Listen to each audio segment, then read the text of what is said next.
and delighted that you're all here with us this evening. It is such a fantastic occasion. We've waited so long for it. It was meant to be the 20th of March, and now we're in October. Who would have known it takes this long to organise a book launch? So just a few housekeeping rules. Health and safety, if there's an emergency, out through the exits we came in, and out here in front is where the assembly point. If everybody can put their mobiles on silent, that would be great. I don't want to disturb Bex when she's talking. That would be great. Yeah, feel free to take photos and share on social media. We do have a photographer here today, Sarah, which we're very grateful for Sarah coming, doing the photos. But if you don't want your photos shared in social media, just let us know and we won't do that. Okay. Right, 5.5 years ago, I met this beautiful lady, Rebecca Cragnolini. I met her at the Aura Institute, where she was a tutor and I was a student. And we had a conversation, a very brief one, and we decided to go into business together. Yeah, Rebecca often jokes it took her longer to choose chocolate than it did a business partner. I hope she enjoys the chocolate as much as she does the business partner. So yeah, it has been a wonderful 5.5 years getting to know Rebecca and Andre, and to see the beautiful Isabella growing up into a beautiful young lady and a budding artist. You really need to watch out. There is a budding artist here with a wicked sense of humour. I wonder where does she get that from? So it has also been a privilege for me to be part of Andre's journey and to watch the family grow stronger through adversity. And that has been absolutely wonderful to experience that for the last 5.5 years. So I was introducing Bex this evening and I said, what would you like me to say about you? And in true fashion, Bex always answers with a question, well, what is it like to work with me? And I said, which day will we talk about it? Really do depend. I'm feeling very nervous. Yeah, what I love most about working with Bex is the fun that we have, the fun and the laughter, even in times of tears. I would often go to Rebecca for coaching, and sometimes as I'd be driving there, I'd be thinking about what I'm going to work on today. And one day I arrived and there was tears, and Rebecca opened the door, took one look, and she said, oh, I see you've started the session without me today. Okay, all right. I had to laugh at that, so I'm not sure if I can get back into those chairs now. 2 minutes and you're back there with Bex. So yeah, it is that support, the fun and the laughter, generous with her time, and such a fantastic role model. Always come back to the mind. We're so passionate about how our mind can make such a difference. So I would love you all to give a very warm welcome to the author of the evening, The How of Hope, Rebecca Cragnolini.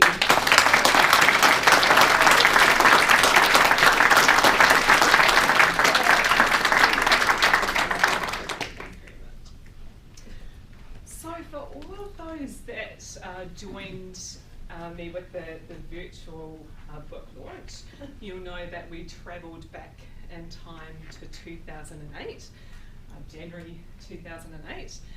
This time I want to take you back again to 2008, but this time March 2008. Very special month, isn't it, Isabella?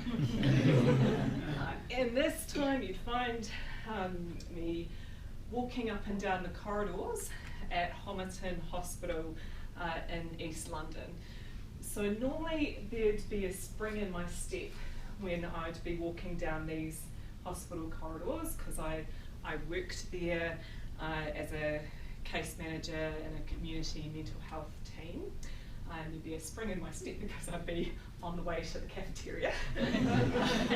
But this time it was a little bit different. It was in the weekend, and Andre and I had the corridors almost to ourselves. pacing up and down, getting ready to introduce a little girl into the world. And this hospital, there are a lot of kind of significant things had actually happened there. I remember sitting in the staff room with the colleagues, and we were so excited. London had just been given the go-ahead for the Olympics, and there was such a buzz. You know how Londoners are known for not making eye contact and being quite serious looking down. There was this feel around the place of like celebration. You could just see it was a sunny day, there was lightness, and the very next day, sitting in the same office with the colleagues, and quite a different atmosphere because London was being bombed. And we were sitting there waiting to, as the news was coming through, the bus, the number 30 bus that we'd taken 100 times, it had been bombed. And just this uncertainty of all what was going to happen, what did we need to be doing. Our hospital was on standby for those injured people coming through.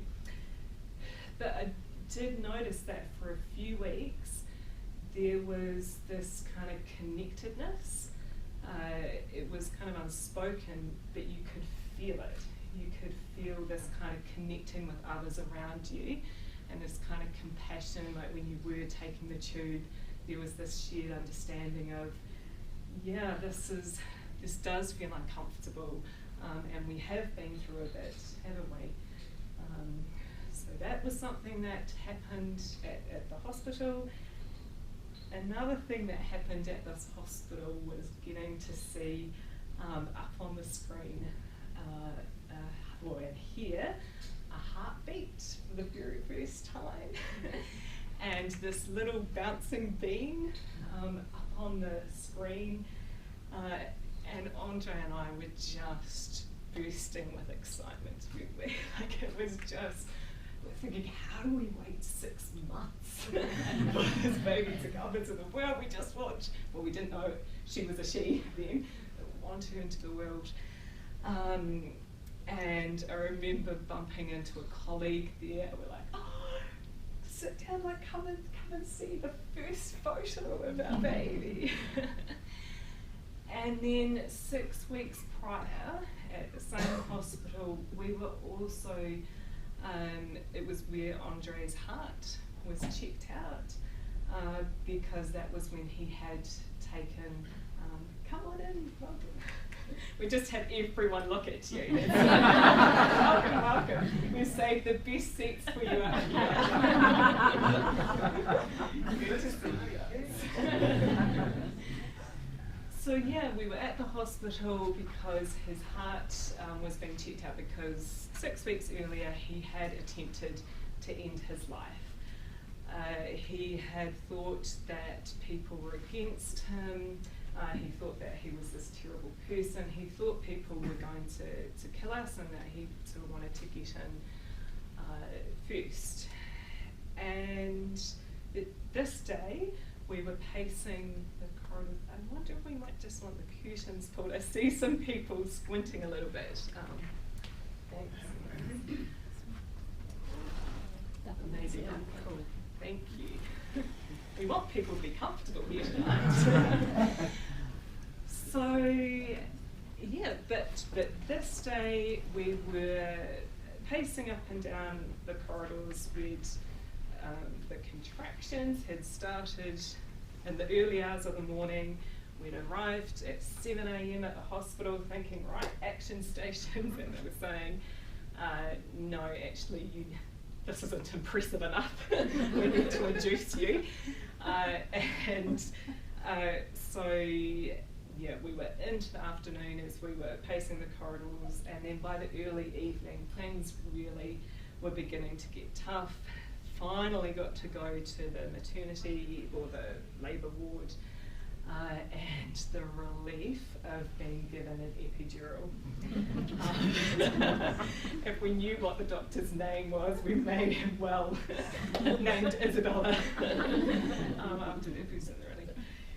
But that relief did turn to being uncomfortable after a while of things, your lower body being numb. It meant that would be kind of sliding down the bed and this feeling of kind of numbness. And I remember looking over to Andre and saying to him, would you rub my feet? And it certainly had been a long day, and he looked over at me and he just shook his head, like, no. And then I was beginning to feel quite vulnerable. I knew Andre was not looking like himself. He was looking, you know, just when people can kind of close in and just like looking a bit of a shell of themselves. So I remember there was like this tightness in my throat as I kind of looked over and feeling very vulnerable, said to him, will you hold my hand? And he looked over and he just shook his head, like, no.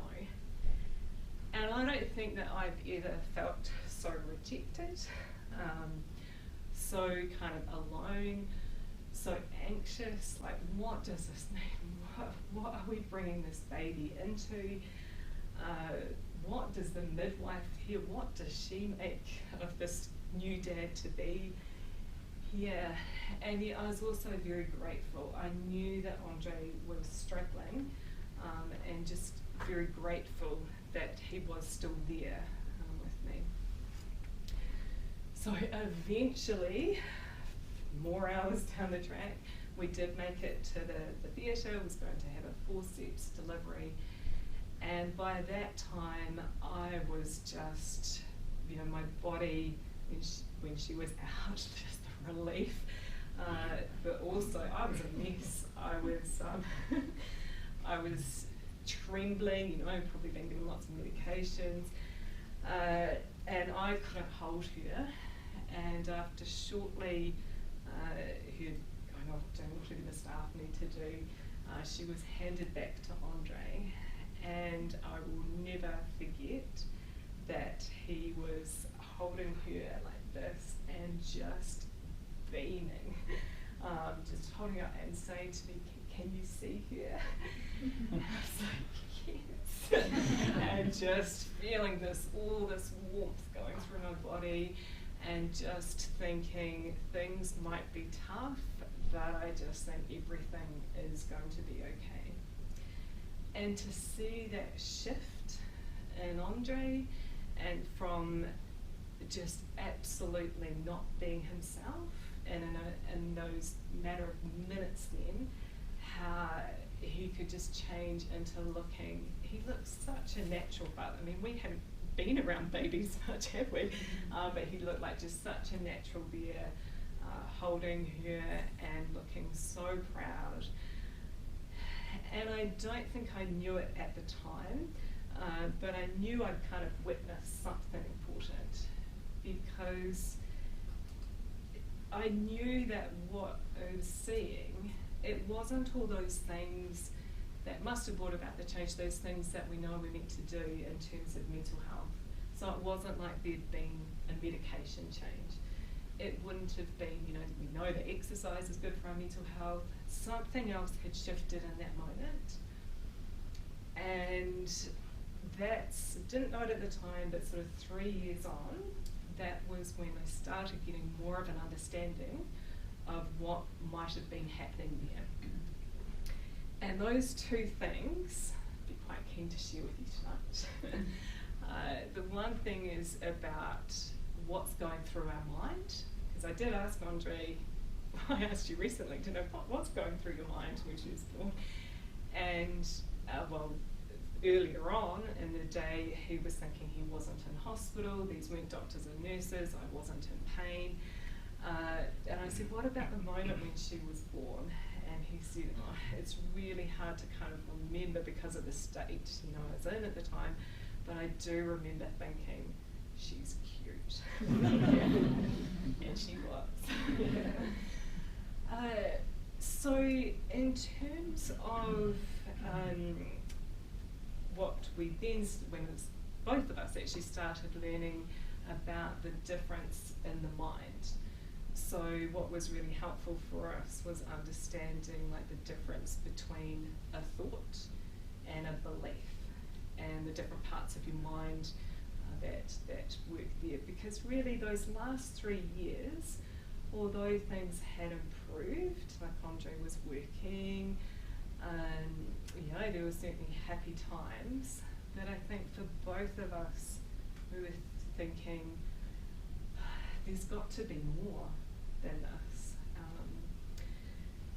So when we started learning about the mind and the difference between thoughts and beliefs, that's when things really started shifting the way that I think both of us were feeling. So when you think about a thought, so for example, the thought, if we had the thought, people are out to get me, if we just, a thought is something that's actually neutral. So that loads and loads of thoughts can pop into our mind, but they're not going to affect us, they're not going to have an impact on us until we actually take it on like it's a fact, like it's the truth. So if we have a belief, so that's what a belief is, a thought that we take on like it's a fact.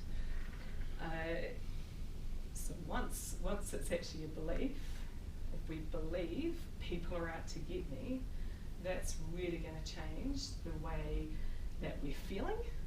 Would you agree? Would you? Yes, I think so too. And our behaviour too. So what really made a difference for both of us was understanding what are those beliefs that are driving. I mean, for me, it was probably a lot of anxiety and kind of worry about the future. Andre probably had slightly different worries that you can read about in the book. But there was this extra step that really helped with us, because Andre had done some of the talking therapy. If people know about CBT, the idea that your thoughts will affect your feelings, and if you change the thought, that will change how you feel. But it felt like there was actually a step missing to that, because sometimes we can logically know something, we can logically know we're worthy, but we mightn't actually feel it. So the thing that really changed for us was being able to identify, right, what is the belief that's driving this? And then that extra step of understanding. So when we take on a belief, it's like that becomes a filter on the world that we're seeing around us.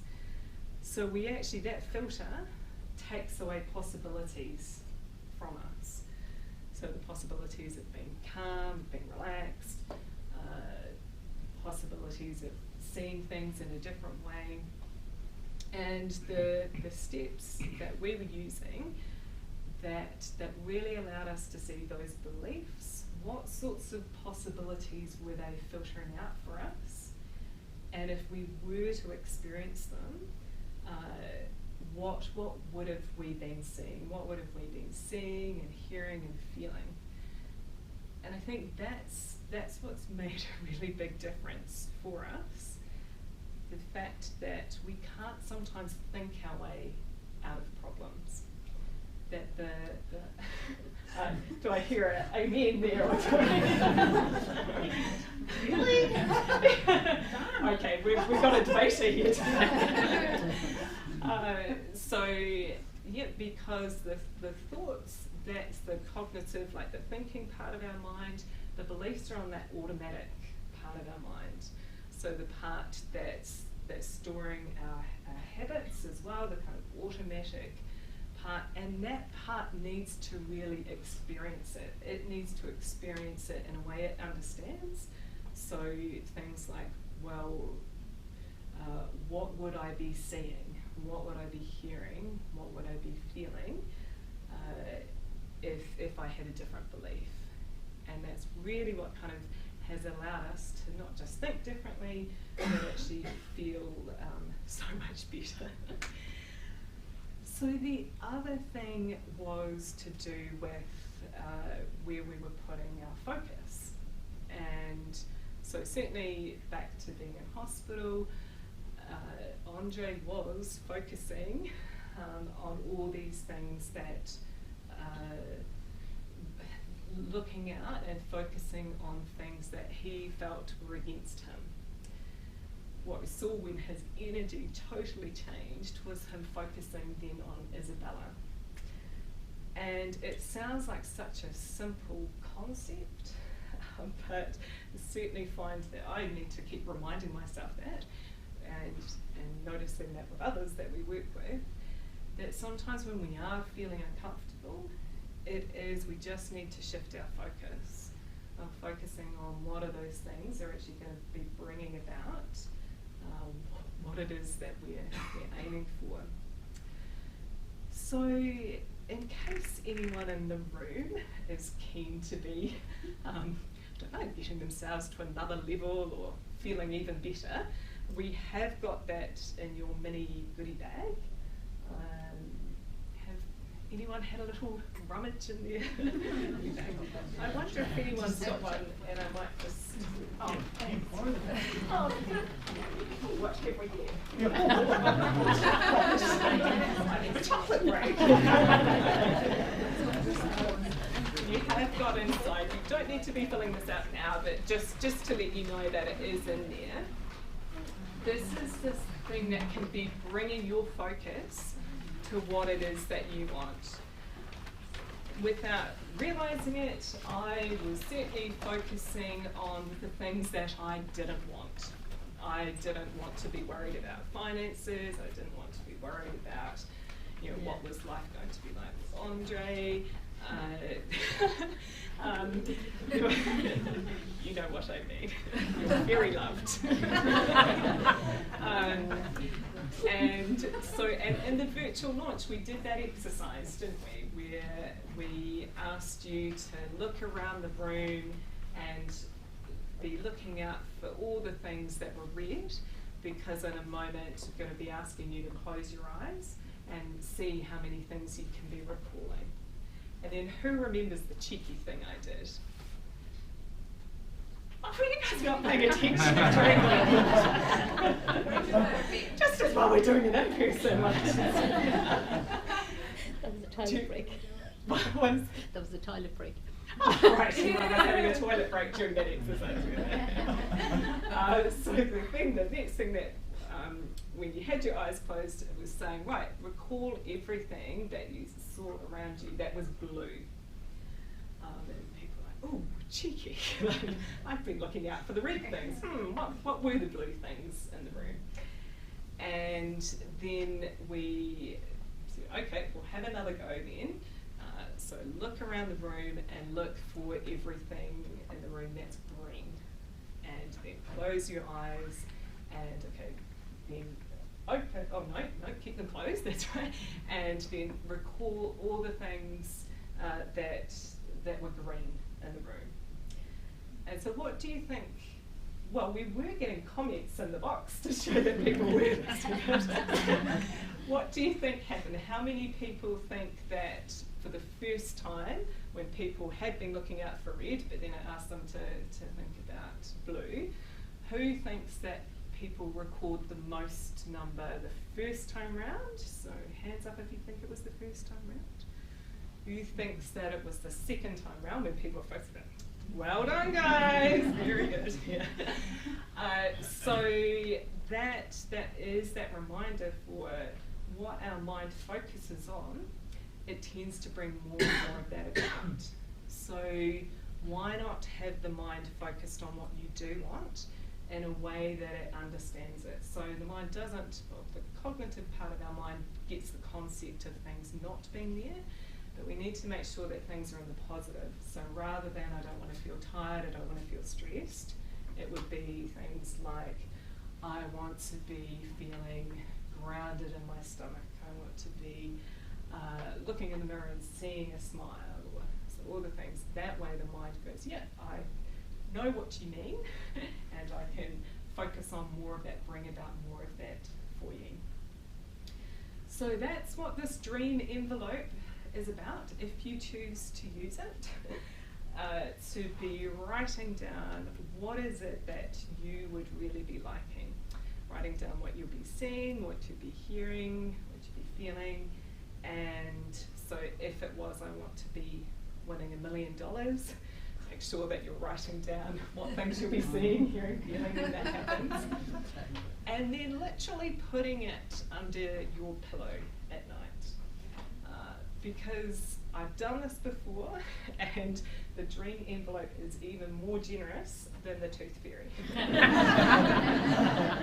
It is that even, so sometimes people might, before they go off to bed, be having a read through it, a reminder, because when we're asleep, the mind is still working. It's processing the day as well as it's preparing for the next day.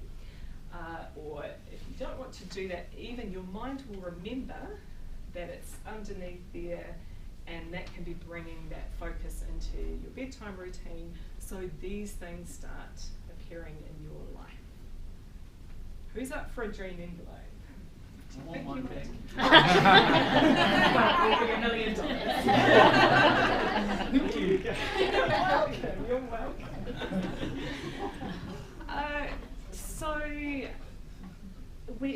Well, I wrote the book because really was wanting people that felt in any way that things feeling stuck or feeling struggles of some sort, that they would be able to experience, if they chose, some of the mindset techniques that have really made a difference in our life. So a lot of people will ask when we're out presenting etc. They'll be saying, and because the book kind of finishes almost 2 years ago now, doesn't it? People will ask, how is Andre doing? And the way that I usually answer that is amazing because he's married to me. It's the first time I've said that, but I'm going to say that here. Mum didn't hear me. People ask how Andre is, and I say he's amazing because he's married to me. I answered that, of course for us, like life it has its ups and downs. But for both of us, I think, well, for me, the difference is when something's happening and there's some sort of uncomfortable feeling, I no longer have a story of doom around that. It's a different approach of just feeling, okay, there will be some learning here. There will be something like just resetting my focus. It might be letting go of a belief. So it might be pushing it a little bit far to say I get excited. But there's this kind of, that must just be time for another learning. And I think for Andre, would you say it's a similar thing? Yep. Like it's, yes. And I think that's what Imelda and our hope is, that people can have that sense. To be relaxed and looking forward to the future. Okay, I've got a question for you. When we were kids, how did you know, or how would you know that it was time to get new shoes? I'm going to have a water while you think. As kids, yeah. How did we know it was time?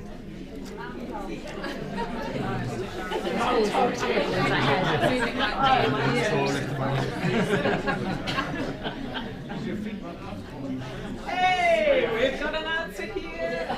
Let's hear it, Hugh. Right, did everyone hear what Hugh said? How it's time to know that it's time for a new pair of shoes? I said Yes. that because your feet are getting uncomfortable, you're squished and Yes. I reckon there's two things. Either they're falling apart or you're getting some discomfort happening. And that's what it feels like in life now for me. And well, you can be answering questions later, I guess. That there's this more relaxed feel that when the uncomfortable feelings come, or sometimes if it feels like things are falling apart, that we just know, okay, it's time for something new now. It's time to be letting go, whether that's a belief, it's time for something new, like a new focus. Do you think that if people were experiencing that they'd be able to experience hope in the future? Yes. Liking these nodding heads. And the loud yes, good. A firm yes. Lovely. So, just wanted to say a few thanks to, where's our musical geniuses? I can be, oh hello, there they are, waving down the back. So a big thank you to Sasha and Beatrice. We're lucky to have met them a few years ago, wasn't it? And had the pleasure of them playing in our garage as well, along with the famous bass guitarist, Andre. And we know just the impact that music can have on making us feel good. So incredibly grateful for that connection. Thank you for playing tonight. And if anyone's thinking, wow, they were amazing, we want to have them at our gig. I'm sure they've got cards down there. Yes, nodding going on, yeah, cards down there. They actually specialise as well as teaching adults, don't they, who have not been musicians, but it's always been a dream. Maybe they'll be putting it in their dream envelope. As well, something very cool, workplace choirs. Yes, so there you have it, folks. Yeah. It's got people talking, yes. And a big thank you, even though they're talking down there, whoa, to the crew tonight in their lovely How of Hope t-shirts. Thank you to Kat and to Anna and my sister Jo. Yeah, it is so nice always having you guys. Thank you for looking after everyone tonight, and thank you for always having our back and being our cheerleading squad. So, thank you. I wanted to thank our families as well. So, Mum, thank you for your comment earlier today about that Dad would be very proud. That's lovely. Thank you for your love and support. Really are so lucky to have you. And to Andre's family, we better. Shall we turn it around and let the audience wave? Shall we? Hello to Andre's parents! I hope they are watching. There'll be more people in trouble. So yeah, it was unfortunate. They had the quickest holiday ever, didn't they? They landed just as Jacinda was announcing border closing, etc. So it was less than 24 hours, but it was enough time to drop off some very important presents, wasn't it? And yeah, honestly, the love, the support, we are just so lucky, aren't we? Yes, thank you. On to you, Imelda. Of course. I have to admit, I did enjoy your introduction. And honestly, thank you so much for all that you do for our family.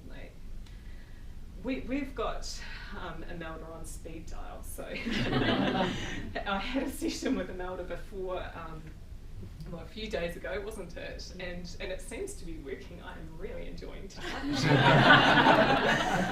But honestly, the love that you give us and the belief that you have in us all, I'm just so incredibly grateful that from the bottom of my heart, so lucky to have you. Thank you. I'm just not crying.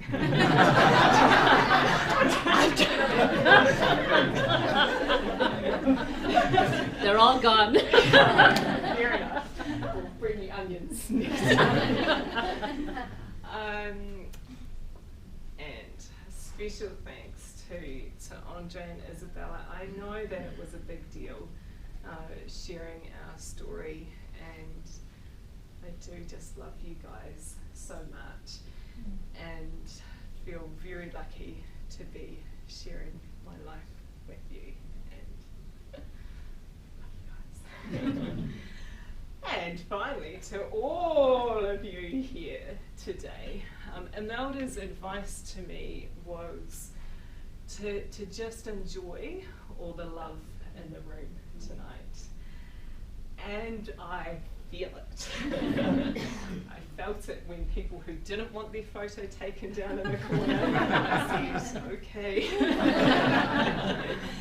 And yeah, honestly, Andre and I, and Imelda as well, that we just feel so grateful to have you all in our lives. Thank you for the support that you show us, and the belief in healthy minds as well. We truly feel so blessed, and we're just so excited to have, when we think about the different people that we know and have come into our lives at the right time, we are just so grateful. Are you feeling the love? Good. And I realised, obviously, I left some people out that I was going to be mentioning as well, so just do a quick mention. Yeah. I wanted to thank Ian, because Ian was one of the first people that really introduced me to a bit more about the automatic mind, and just so grateful, Ian. And to the troublemakers here. Kate was our first business mentor, and you might think, well, it's to do with business, but of course, like we learnt so much personal development that really did have such a positive impact for and benefit for our family. So thank you. My pleasure.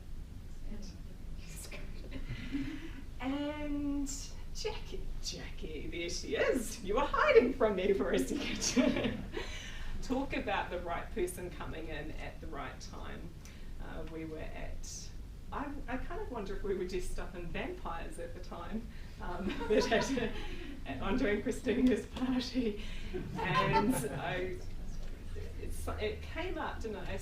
Jackie was asking, how are we doing? And I said, oh good, we're actually writing a book at the moment about it. And she said, I've just completed an editing, proofreading course, and I'd love to edit your book. And honestly, thank you so much. It wouldn't have got together if the honest and caring remarks. Thank you very much. And yeah, just another really big thanks to everyone again for coming tonight. How are we going for time? Good. Yep, good. Can we clap now? No.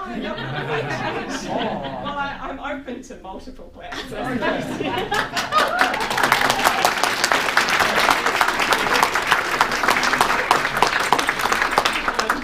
We did want to put out if anyone had any questions. We had one written down, did we? And Andre's up for questions as well if people have any questions, or because we've got 5 minutes before the nibbles of things. So, and sometimes when I used to work for the DHB, I used to threaten when people didn't have questions. I was like, that's all right, I've had, it was 48 hours in labour, I've got plenty more stories. So only the questions that start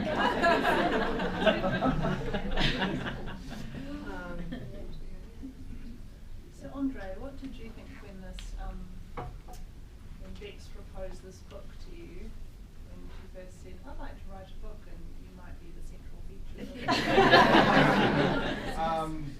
Like a divorce? Let's roll with this. I was nervous, because yeah, it is confronting for people who know what went on, but I just thought Rebecca had to deal with it all, so I just thought, why not? And I think also, I thought it was a good thing to have the story out there and just show that things can turn around. So I wanted to say, from my perspective, that I think it's remarkably courageous from both of you. And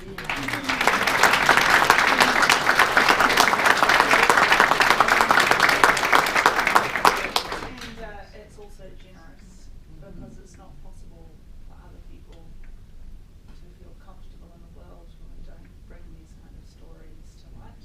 And I think a lot of people feel like they need to live in the shadows until people like two of you and your daughter. Yes. And all the people that feature in the book are courageous enough to share this. So thank you very much. I think it's a true act of generosity and altruism. Thank you. We did have in mind, didn't we, that if it benefited one person, then that would be worth it. And it sounds like that's happened. We've got one. Barbara, I saw a hand up. Yeah. I was going to say roughly, I couldn't hear much what you said. The gist of it, I was going to say the same, that, I'm a medical doctor and a therapist, and have other voices out there from all walks of life and all sorts of people in different scenarios. Getting out there and saying it is hugely brave, but hugely important, because that allows other people to have the conversations and things that they need to have, or be open to finding some help or support, whatever it is. So I wanted to just reiterate that, which I know is probably what you just said. It's okay. But I know that always wanted to write a book, I think you told me. Having written a book, are you writing any more? Am I writing any more? Who are you picking on this time? You! No, we do have a few books already up our sleeves, don't we, Imelda? I guess none so personal. Our next one is actually on all these metaphors that really make a difference, like the shoe example, the how do you know, all these little stories that can really inspire us, and we're getting quite a collection, aren't we? We're aiming for 101. So yes, we will keep them coming, but yeah, I know that this one's different, isn't it, because it's so personal, and yeah. Did you want to? It was just that question from the family that if somebody don't want help or don't want to get help, how do you get them? Did everyone hear that? So the question was, what do you do as like a family member when you want to get help for the person, but they don't want help? Obviously well, I'd be interested to hear, should we answer it maybe from both of our perspectives? The one thing that I hope comes across in the book is that I kind of say, like, Andre took one for the team in terms of he was the one that had the mental health diagnosis, but equally didn't have the diagnosis myself, but I had all these things that I needed to be working on. In some ways life was great and fine and functioning well, but actually there were these limiting beliefs that were getting in the way, these worries. And so this experience, it's not just about improving your mental health, I really think that it's impacted widely. So my advice if someone was in that position would be to keep having hope, keep having the belief that something will happen and something will change. Our story will be quite different to others and what others find helpful, but just having that belief and that something will happen, the time will be right, and then really working on yourself, because I really noticed that.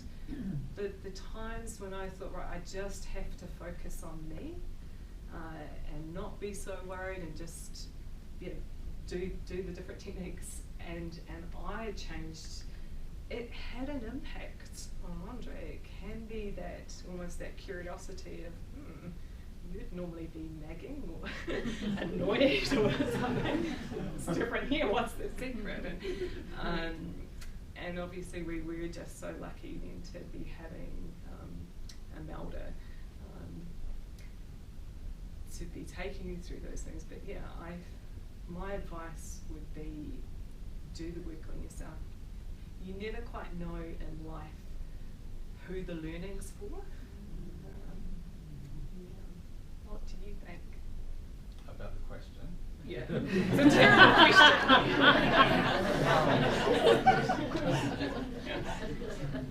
I don't know. From your perspective, because it wasn't, I think sometimes people have said, oh, you were so lucky that Andre was open to working on himself, basically.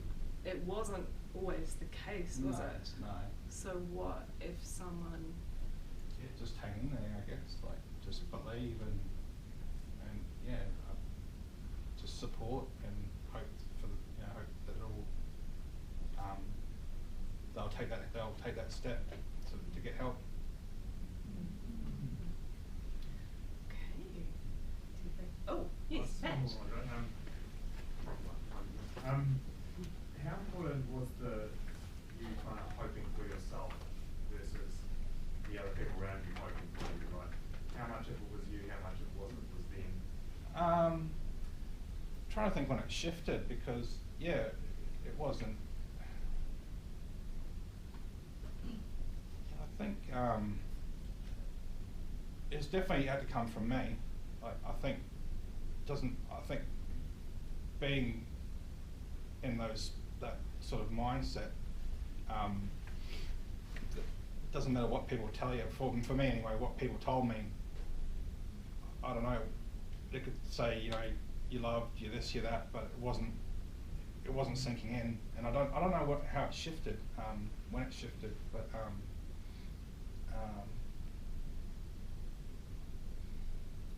I think just time and just like, I think Imelda's definitely seeing Imelda and having sessions with Imelda.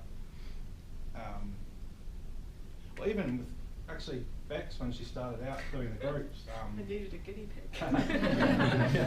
Yeah. It's hard to, I don't know, even, I don't know about others, but I do find taking advice from your partner, sometimes you don't really take it on, but I think with someone independent, it just seems to be a thing. I don't know. What an interesting you think this is turning out to be.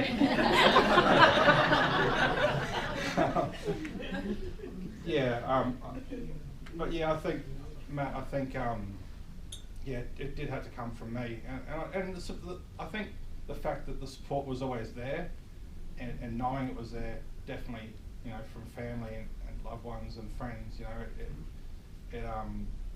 I think that all sort of, does help to get out of there. But I think, yeah, it did have to come from me. And I don't know when it shifted, but it did. Yeah. In terms of the sessions to start with, I think Andre, well, people who know Andre just know him. Well, the most common thing when anyone's describing Andre, they just say, what a good guy. And Andre, I think, does really like to help people. And so the first sessions that you were having with Imelda, in some respects, were to help, because you need to practice. And then that practice, yeah, you would come home and be, like, these things are amazing. And just like, haven't I been telling you that? But yeah, do you think that could be a thing like that? Well, I guess, for example, like you're talking about beliefs, like Imelda, through a session with Imelda, I got to a point where I made a decision as a child that, like, people didn't like me. And so even though I didn't consciously think all the time people didn't like me, I was carrying that belief right through my life, and never wanted to get close to people because, like, I don't know, I'm actually going to tell the whole story.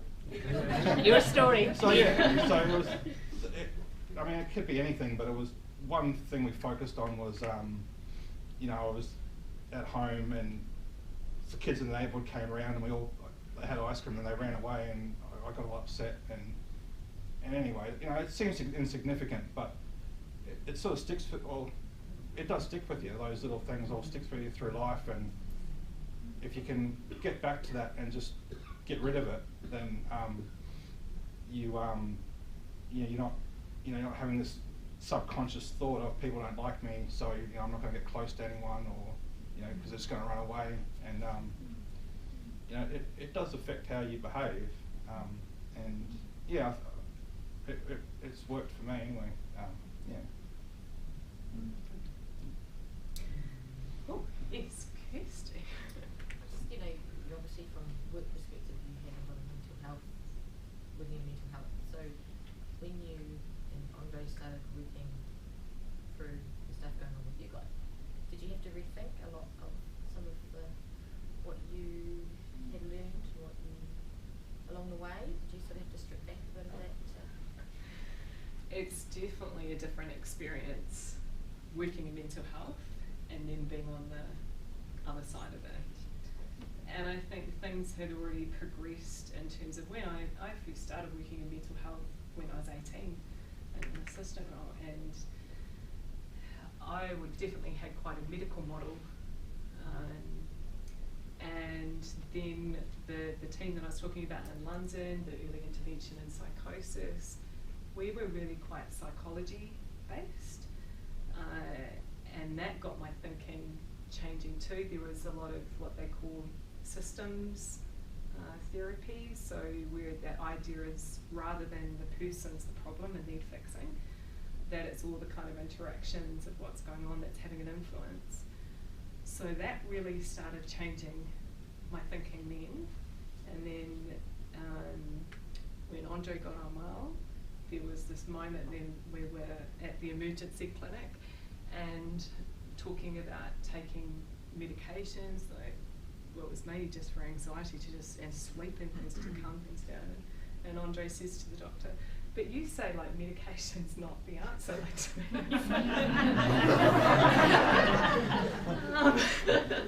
It's not always the thing that drives us. So it definitely has changed then over time, and then, you know, years down the track, like understanding, I think we need to be paying more attention to things that are happening on that automatic subconscious level. So definitely, but those changes probably happened in the health system as well. Yeah. Nice questions. Sarah, questions coming thick and fast. I have had the pleasure of having you as a trainer, and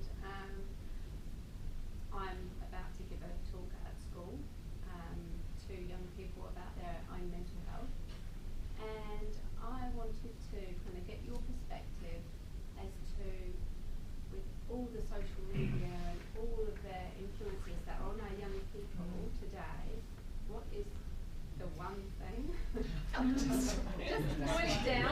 One thing.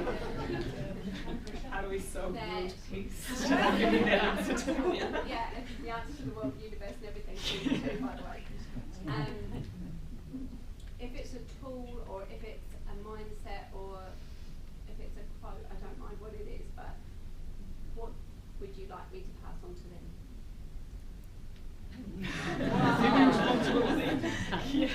Yeah. Good question, eh? Would you like to amazing question. Because in terms of, I think like anything, there's no good or bad. There just, it is. And so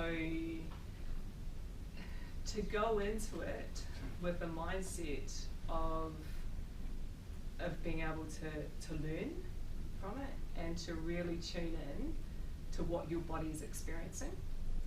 So if you're beginning to, if there's uncomfortable feelings coming up, maybe it is time to shift your focus.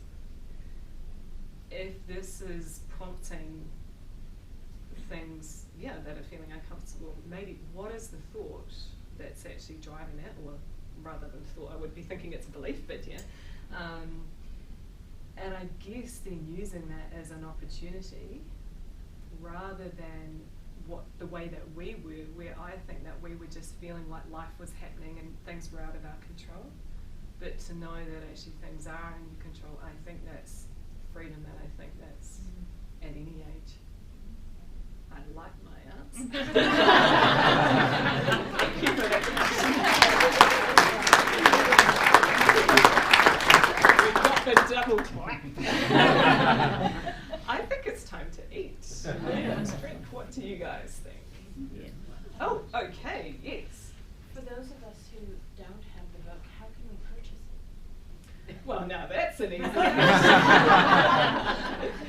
Well, there's about at least 300 ways you can do that. Probably the simplest one is we do have books out there where you can get special price tonight of $20.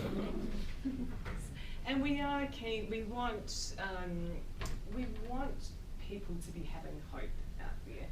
So we're keen to be getting out and presenting at different places. So please do get in touch. We've got the ebook if people can't afford the book. We're happy to kind of share that. We just want that message of hope and kind of mindset as an option out there. So feel free to pass on your books and